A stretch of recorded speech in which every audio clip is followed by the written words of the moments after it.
Something has shifted inside this investigation, and not in a small way.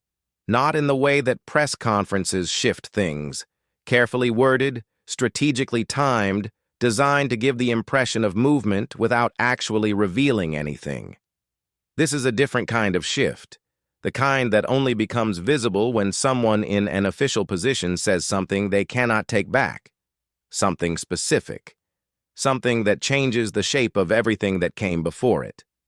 This week, the man whose name is on this case file sat down with a national publication, and somewhere in the middle of what looked like a routine update interview, he let something through.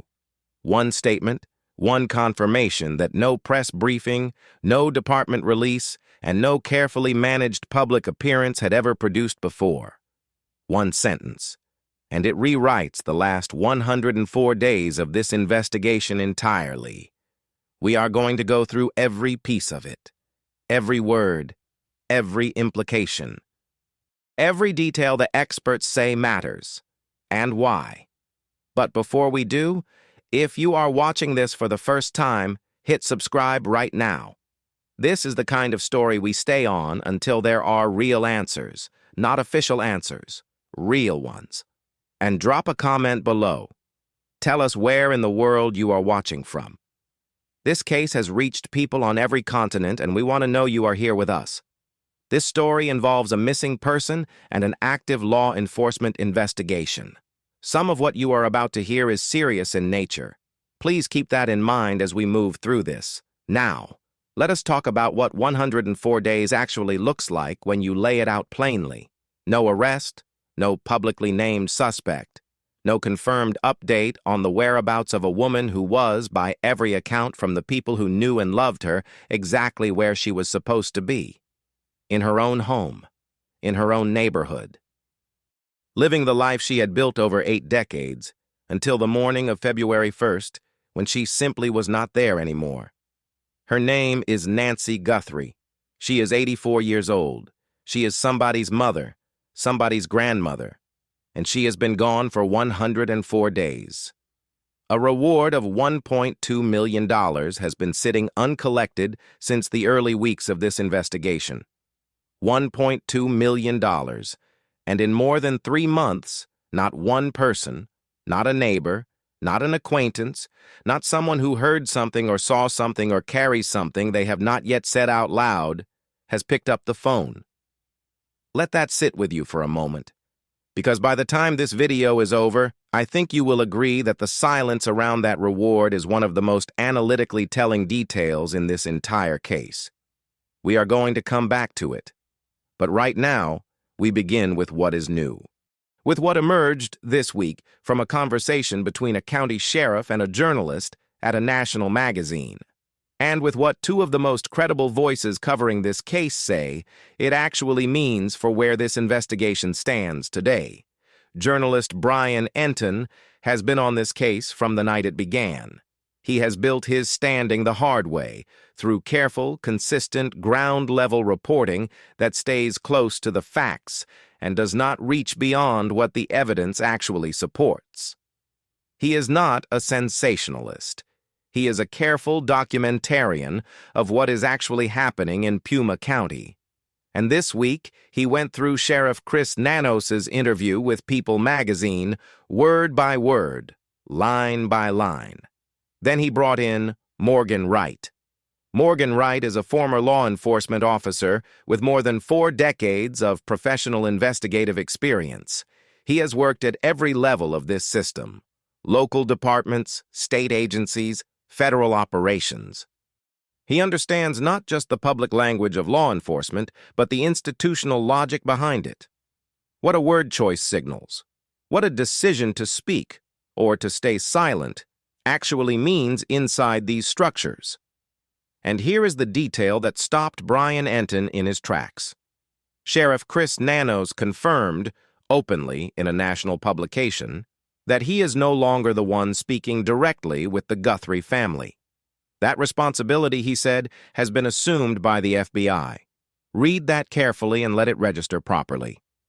The sheriff of Puma County, The official whose office has never formally transferred investigative authority over this case to any federal agency, who is still listed as the lead on every document, is no longer communicating directly with the family of the missing woman at the center of his own investigation. The FBI is. Morgan Wright, drawing on 40-plus years in the field, was direct about what this means. He called it highly irregular. Those were his words. For the originating agency, the department that holds investigative jurisdiction, in this case the sheriff's office, to go quiet with the victim's family is not standard operating procedure. It is a signal, and the signal it sends is significant. Consider what this actually represents. The same sheriff who appeared at press conference after press conference in the opening weeks of this case. The same official who stood behind a podium and assured the public, the media, and the people watching from across the country that his department had this under control, that his team was working, that progress was being made. That same sheriff has now confirmed in print, in a magazine with a national readership, that he is no longer in direct contact with the family of the woman he is supposed to be finding. The Guthrie family will only speak with the FBI. Wright said this development points in one of two directions, and he was deliberate about presenting both honestly. The first possibility, something significant is developing beneath what is publicly visible, something in a late and complex stage that falls within federal jurisdiction, whether that is a legal proceeding, a forensic operation, or an intelligence matter that requires the specific infrastructure and authority only the FBI can deploy. The second possibility, the relationship between the Puma County Sheriff's Office and the Guthrie family has broken down so completely that the FBI has had to step in simply to maintain a working line of communication. And Wright said, carefully but clearly, that both of those things could be simultaneously true. Brian Enton said he has quietly wondered for weeks what the Guthrie family actually thinks of Chris Nanos. They are not shielded from the public record. They see the reporting. They read the same coverage the rest of us do. They know about the documented friction. They know about the questions raised by the Puma County Board of Supervisors. And the fact that Nanos is now on record confirming they no longer speak with him directly answers a question that has hovered over this case for months without resolution. The Guthrie family has made a decision about who they trust. And that decision was not the Puma County Sheriff's Office. Wright added something worth sitting with. He said that in any investigation heading toward eventual charges, toward prosecution, toward a courtroom, the family relationship is not a courtesy. It is a structural necessity. You need that family. You need their presence, their cooperation, their credibility standing beside a prosecution when the moment comes. And if more than 100 days have passed, during which that relationship was allowed to deteriorate, through whatever combination of decisions and missteps brought this case to where it is today, the complication that creates extends well past the investigation and into the prosecution itself. Sheriff Nanos also acknowledged something during the People interview that deserves to be named directly. He said out loud, to a journalist, to a national readership, that the public is frustrated, that the Guthrie family is frustrated. He said it plainly, and there is something worth examining in the image of a sitting sheriff acknowledging on record that the family at the center of his case is frustrated, while simultaneously confirming he is not in direct conversation with them. The name on the case file belongs to his office. The agency running the operational relationship with that family does not. I want to hear from you on this. Drop a comment below. When the lead law enforcement office on a missing person case hands off communication with the family to the federal government, what does your instinct tell you that means? Is this a sign that something significant is close to breaking, or does it tell a different story entirely? Tell me what you think. Now let us move to the evidence itself. Because what Sheriff Nanos said this week about the DNA is simultaneously the most encouraging and the most sobering thing he has said publicly since this case began. And Morgan Wright's analysis produces the clearest forensic picture we have had yet of where the laboratory work actually stands. Here is what the sheriff told People magazine. He confirmed the existence of DNA evidence recovered from the scene, from an unidentified contributor. He said investigators are getting closer to determining who that person is. He said he has confidence in the labs. And then, for the first time in any public setting, he used the words cold case. He said that as long as the labs are not telling him there is nothing more they can do, this is not a cold case yet. Let us take each of those pieces apart, because they do not carry equal weight. Start with the encouraging side, the phrase getting closer. That is new language. Not the careful, non-committal phrasing of general investigative progress that we have heard from the sheriff's office for months. That is directional, specific, forward-pointing. And for anyone who understands how investigative genetic genealogy actually functions, that phrasing implies something concrete is already in motion. Morgan Wright laid out exactly what it likely means. When a senior law enforcement official uses the language of getting closer in connection with DNA identification, rather than language about analysis being ongoing, what is most probably already true is that the laboratory analysis itself is complete. The sample has been processed. What investigators are now doing is the genealogy work. They are building family trees from partial DNA matches found inside publicly available genetic databases, working outward from distant relative connections, second cousins, third cousins, fourth cousins, narrowing the circle of possible matches connection by connection until the population becomes small enough to act on. Wright noted that this process alone, just the genealogy construction, typically requires between 60 and 90 days to produce a solid, workable picture. Here is why that timeline is directly relevant to right now. The sample was submitted to Quantico and to Astrea Forensics in mid-April. 60 to 90 days from that point puts us somewhere between mid-June and mid-July, which means, if Wright's reading of the sheriff's language is accurate, we may be at the edge of the window during which that genealogy work starts producing names. We may be weeks, not months, away from a development. But now the sobering side. And this part matters just as much as everything that came before it. The sheriff acknowledged, on record, in print, that if the laboratories come back and tell him there is nothing more they can do, this case may become a cold case. He used those words, cold case, out loud, for the first time. Brian Enton flagged it the moment he heard it. His sources inside the investigation have been telling him for some time that the DNA is the last major active thread, and that if the laboratory work does not produce something actionable, the investigative momentum holding this case together largely disappears. Morgan Wright provided context that everyone following this case needs to hold on to. DNA evidence does not arrive with a label telling you when it was deposited or by whom. There is no timestamp, no embedded context. And given that the scene was not secured with the discipline a case of this weight demands in its critical opening hours, Sergeant Aaron Cross himself described that first period as chaotic, there is a real and documented possibility that some portion of the DNA recovered from inside the home was left not by whoever is responsible for Nancy Guthrie's disappearance, but by someone with entirely ordinary, entirely legitimate access to that property in the surrounding days. That reality has weight, because it means that even if the genealogy work produces a name, that name still needs to be connected to the actual event by corroborating evidence. A name without that anchor will not hold up in court. It will not survive the challenge of a prepared defense.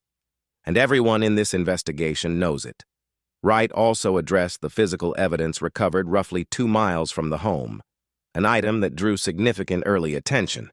He said it led nowhere. It was never definitively connected to the event. Without that foundational link to the scene, it carries no independent evidentiary weight. It is, for all practical purposes, a closed road. So here is where the DNA actually stands. It is the most active lead remaining in this investigation. The sheriff's language points to genealogy work in motion. The science is real and has worked in comparable cases. But the cold case language, said publicly by the sheriff in a national magazine, tells you with complete clarity what is at stake in those laboratories right now. Everything rests on what Astria Forensics and the team at Quantico are able to produce. Everything. I need to give real time to something Morgan Wright raised this week, because it is the most analytically original perspective to come out of this case in all 104 days of public coverage. And once you hear the reasoning, you will not look at that doorbell camera footage the same way again. For more than 3 months, the central question about the figure who appeared at Nancy Guthrie's front door has been framed the same way by almost everyone who has commented on it. Was he trying to conceal his identity? Was hiding his face the reason for what he did at that camera? Morgan Wright stepped entirely outside that framing. He said the question itself is wrong, and the framework he offered in its place, built on his own professional training, decades of direct investigative experience, and data drawn from the National Crime Victimization Survey, produces a completely different picture of what that footage actually shows. He said the person at the door was not there to hide his face. Stay with that. He was not concerned about his face. He was masked. He was not concerned about his body. He was fully covered. He stood on that porch long enough that had the camera been actively uploading footage to a remote server, the entire sequence would have been recorded regardless of what he did to the lens. His face was already protected. His body was already protected. What was not protected, what he came specifically to address, was the vehicle. The reasoning Wright laid out is straightforward, and it holds together. A vehicle is traceable in ways that no masked face ever could be. A vehicle carries a make, a model, a production year, a color, a potential partial registration plate, and a set of identifying features that surveillance footage can capture and that investigators can cross-reference against registration databases, against law enforcement intelligence records, against the kind of reverse identification process that Wright himself has used in the field. He gave a specific example from his time as a state trooper. An incident where the only physical evidence recovered at the scene was a single piece of a vehicle's front end, part of the grille. One fragment. From that alone, investigators identified the production year, the make, the model, and a partial vehicle identification number. They found the car. Now carry that into this case. If that doorbell camera had been transmitting live when the vehicle arrived, the vehicle parked at the precise point on the curb where the physical evidence trail ends, the same vehicle Nancy Guthrie was placed inside, investigators would have had something they could work with within hours, a specific vehicle, one that traces through a database to a registered owner with an address. The figure at that door was not protecting his face. He was protecting the car. And he understood, with a level of operational precision that was not improvised, that the vehicle was the one element of that night that could be definitively identified and traced back to a specific person. A masked face in surveillance footage is a complication. A vehicle in that same footage is a direct path to whoever was behind the wheel. This reframes the entire interpretation of what that footage shows and what it tells us about the person in it. They knew, specifically operationally, how law enforcement uses vehicle identification. They planned around that capability before they arrived. This was not a decision made in the moment. The planning was specific enough to account for an exact investigative methodology. That kind of prior knowledge does not come from nowhere. Wright also addressed where the physical evidence trail ends. He pointed to the precise location on the curb where it stops, at the exact position where a vehicle would need to be parked for a person to be placed inside it. That is not a coincidence of geography. That is the physical record of a sequence of events. And whoever drove that vehicle to that curb had already, before arriving, calculated that the camera at the front of that house could not be allowed to record them leaving. Think about that level of planning. Think about what it implies about who is responsible, and whether this was their first time working through a scenario like this, or whether this reflects someone who had been through this kind of thinking before. I want to know what your instinct tells you. Leave it in the comments. Sheriff Nanos addressed the surveillance footage operation directly in the People interview. He described a broad, systematic effort to collect and catalog footage from cameras across the area. Intersection cameras, residential cameras, cameras along major corridors, sorting the vehicles captured on that footage by type and color, so that when a suspect is eventually identified, investigators will have a catalog to cross-reference that person's vehicle against. On the surface, that sounds organized, methodical, thorough. Morgan Wright said it is working in the wrong direction, and the way he explained his reasoning clarifies something important about how this kind of investigation either closes or goes cold. Here is what investigators already have. They have a specific, narrow time window. Nancy Guthrie's pacemaker, the device in her chest that regulates her heart, produces data. That data shows that movement consistent with being transported in a vehicle began at approximately 2:12 in the morning. A change in signal that corresponds to the moment she was placed inside that vehicle registers at 2:28. That window is 16 minutes long, precise, defined, grounded in medical data rather than witness memory or investigative assumption. Rather than cataloging every vehicle ever captured on any camera in the region and waiting for a suspect name to eventually match against that catalog, Wright said the correct approach is to reverse the logic entirely. Start with the 2:12 to 2:28 window. Identify every vehicle in motion within a reasonable radius of the residence during those 16 minutes.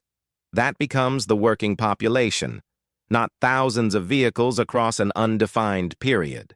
A specific, manageable subset tied to a precise location and a precise window of time. Wright called this egress analysis. You map the routes out of that neighborhood, the road heading south toward Interstate 19, the corridor running toward Nogales, the path toward the border. You identify every vehicle moving through each of those corridors inside that 16-minute window. You begin narrowing. Wrong direction of travel, wrong vehicle type. Timing that does not align with the pacemaker data. You keep eliminating until you are working with a small set of genuine candidates. And then, and this is the part of Wright's analysis that carries the most weight, he noted that if any of those vehicles also appear at a border crossing within a time frame that is physically achievable from the Catalina Foothills, that coincidence becomes analytically significant. The drive from that neighborhood to the Nogales crossing is not a short one. 15 minutes would not accomplish it. But an hour and a half to 2 hours after the event is entirely achievable depending on route and pace. So you cross-reference the vehicles from the egress window against vehicles that appear in border crossing records during the corresponding time frame. You look for the vehicle that shows up in both places. That is not a theory. That is physics and logistics. It is the kind of analysis that takes thousands of recorded vehicles and narrows them to a handful of real candidates. Wright said he built this out himself. He constructed a map of the available exit routes from that neighborhood with the time constraints attached to each corridor. And his conclusion was clear. The approach the sheriff described, cataloging first and waiting for a suspect name to verify against later, is a less direct path than starting from the time window and working backward from what was physically possible on the morning of February 1st. The vehicle the figure at the door went to careful lengths to conceal may already be reachable through the right combination of pacemaker data, egress mapping, and border crossing records. The open question is whether that analytical work has already been completed, and whether it has produced something investigators are not yet in a position to discuss. Brian Enton put to Morgan Wright the question that has been at the center of this case since the very first morning it became public. Was this a situation that started as one thing and became another, a scenario that moved beyond what anyone intended? Or was this planned, deliberate from the beginning? And was Nancy Guthrie specifically chosen? Wright's answer was about as direct as anything I have heard from someone with his professional background. He said there is very little in the evidence, if anything at all, to suggest this was a situation that grew beyond its original intent. and the reasoning he laid out is worth understanding fully. He said that a property crime and a planned abduction do not share a skill set. They do not share a mindset. They do not operate on the same spectrum. A property crime is about objects. You go in, you take what you came for, and you get out as quickly and quietly as possible. The last thing you want, the absolute last thing, is direct contact with another person. Contact means complications. Contact means witnesses and situations that spiral beyond your control. You plan to avoid it. A planned abduction operates from a completely different premise. It requires preparation for managing another person from the moment of entry. It requires a plan for moving that person, for containing them, for handling everything that follows after you leave the property with someone who has no interest in going with you. You do not transition from one framework to the other in the middle of an event. They are not interchangeable. You do not arrive at a residence intending one thing and leave, having done a completely different one, unless that second thing was always the plan. And then Morgan Wright said something that I believe will be recognized as the most significant professional assessment delivered about this case in all 104 days of public coverage. He said this is a no-body case, and that in his professional judgment, based on the full weight of the evidence, it needs to be investigated and understood as a homicide. Not a missing persons case, not a ransom situation. A case where the evidence points, in his professional assessment, toward a conclusion that was reached on the night of January 31st, and where the investigation needs to be structured around that reality rather than around the possibility of a recovery. He was specific about his reasoning. Her age, her documented heart condition, the hour at which she was removed from her home, the physical evidence present at the scene, the fact that her critical daily medication was left behind, the fact that the ransom communications that surfaced later were sent to media organizations rather than to her family, which is not how a genuine ransom operation functions, and the fact that the digital wallet identified in those communications has never been used, not once, in 104 days. Taken together, Wright said, that body of evidence does not describe a person being held somewhere while someone waits for money. It describes a situation that concluded on the night it began. I want to be precise here, because precision matters. No law enforcement agency has made a public statement about Nancy Guthrie's status. Her family has not made that declaration. There are credible, sincere voices, including Elizabeth Smart, who has personal experience with long-term abduction and has spoken publicly about this case, who have maintained that Nancy could still be alive. That perspective deserves honest acknowledgement, and it is grounded in real possibility.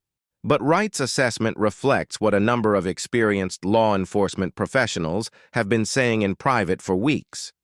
And the significance of him stating it plainly, on the record, without hedging, is this. If he is correct, the operational focus of this investigation changes shape entirely. It stops being a search. It becomes a prosecution-building exercise. And that shift, quiet as it appears from the outside, could be exactly why the FBI is now the only agency the Guthrie family will speak with. There is one more question Morgan Wright addressed this week, and it is the one that has divided the most serious analysts of this case since the earliest days of coverage. Was one person responsible for what happened to Nancy Guthrie? Or two?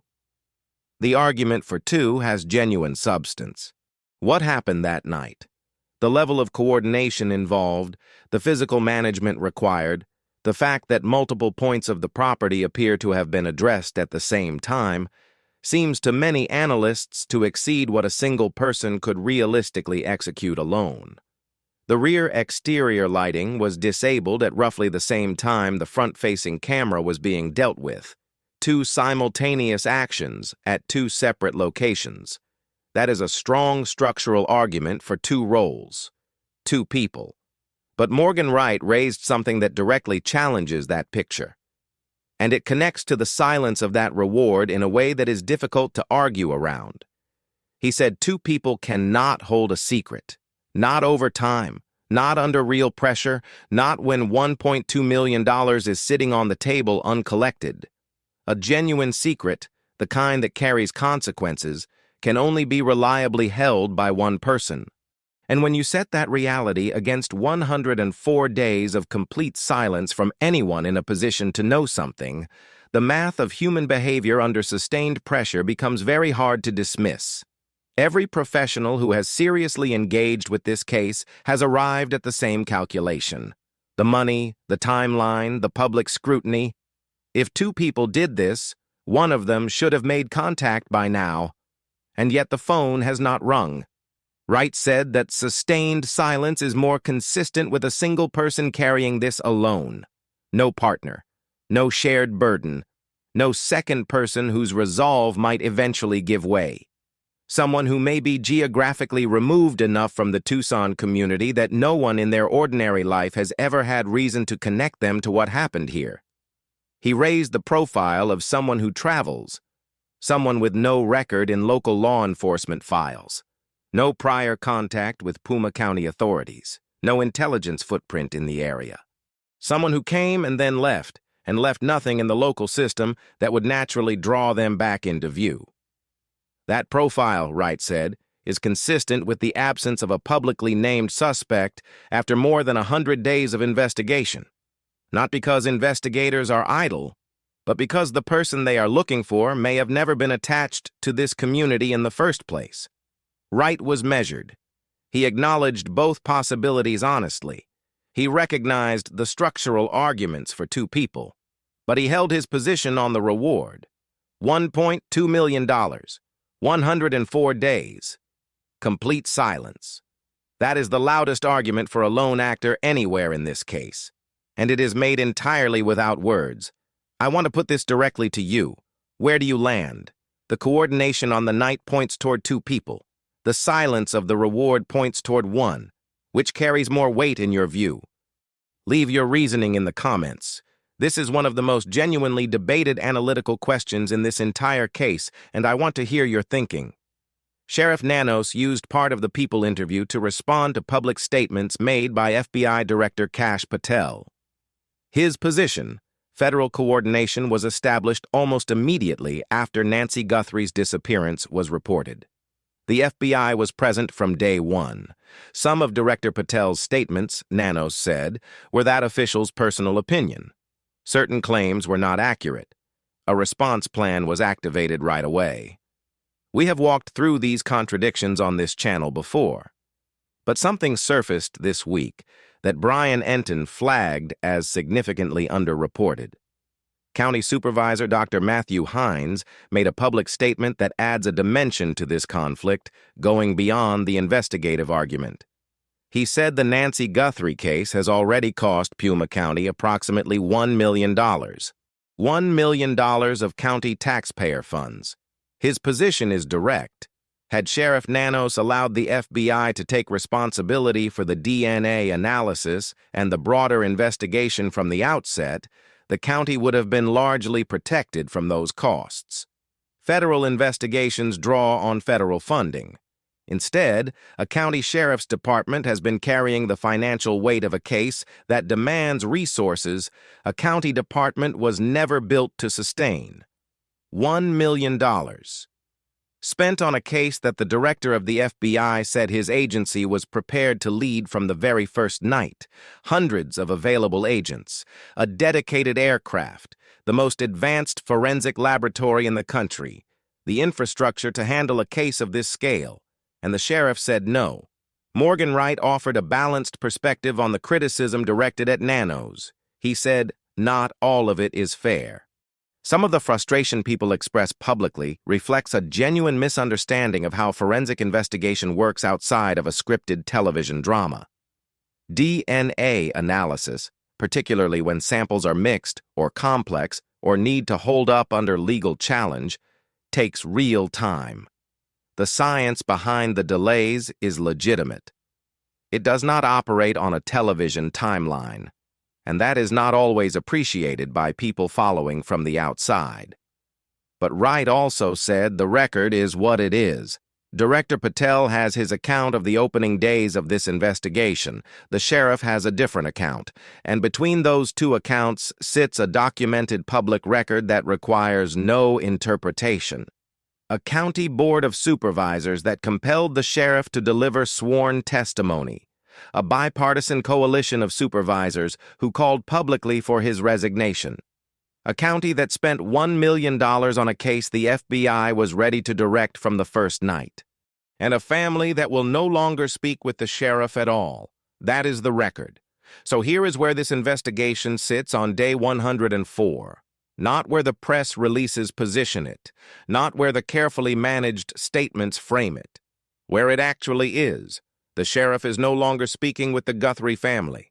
The FBI is the sole functioning communication channel between law enforcement and the people at the center of this case.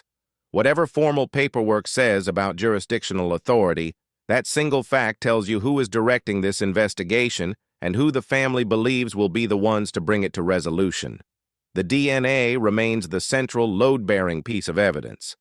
Nanos says investigators are getting closer to identifying the contributor. Wright says that language signals the genealogy work is already in motion, and the timeline attached to that process puts us potentially weeks from a named result. But the cold case language, said by the sheriff himself in a national publication, is not a reassurance. It is an honest admission, and it tells you with precision how much of this investigation depends on what those laboratories produce. The surveillance footage has been reframed by Wright's analysis. The figure at the door was not there to hide a face. He was there to protect a vehicle. That degree of deliberate, specific planning around vehicle identification points, either to prior experience with law enforcement methodology or to a level of preparation that was not improvised. And the most direct analytical path through the footage, egress analysis, rooted in the 212 to 228 pacemaker window and cross-referenced against border crossing records, may have already produced something investigators are not ready to surface.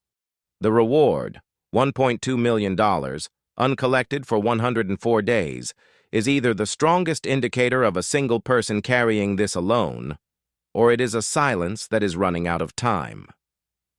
What we still do not know is significant. We do not know where Nancy Guthrie is. We do not know her status. We do not know what the laboratory work has produced at this stage. We do not know the full account of what occurred during the window when Director Patel says his agency was kept at a distance. We do not know what is inside the sealed initial call record. And we do not know why the investigation has continued, in ways never fully explained publicly, to return its attention to the people who were nearest to Nancy in the hours before her disappearance was reported. These are not peripheral questions. They are the center of this case. But here is what I can say with confidence. The FBI holds the family's trust. The FBI has the DNA at Quantico. The FBI has the genealogy analysts. The FBI has the legal authority and the technical infrastructure. The sheriff can grant interviews to national publications. But the Guthrie family has already delivered their answer to the more significant question, and they delivered it without saying a word. Savannah Guthrie wrote something on Mother's Day. 100 days into the search for her mother, she wrote, "We miss you with every breath. We will never stop searching. We will never know peace until we find you. 104 days now, and somewhere, in whatever place she has been since the early hours of February 1st, the pacemaker in Nancy Guthrie's chest is still running, still recording, still logging every second she has been away from the people who love her. Every moment since 2:28 in the morning on February 1st is stored inside a device no larger than a small matchbox, in the chest of a woman who deserves to come home. The FBI is running this now. The DNA is at Quantico. Astria Forensics does not close a case without answers. And the silence of that reward, $1.2 million, sitting uncollected for 104 days, is either the most telling indicator of a person working alone in this entire investigation, or it is a silence that is about to be broken. If you know anything about what happened to Nancy Guthrie, contact the FBI tip line at 1-800-CALL-FBI. You can remain completely anonymous. The reward is real. The investigation is active, and the family is still waiting.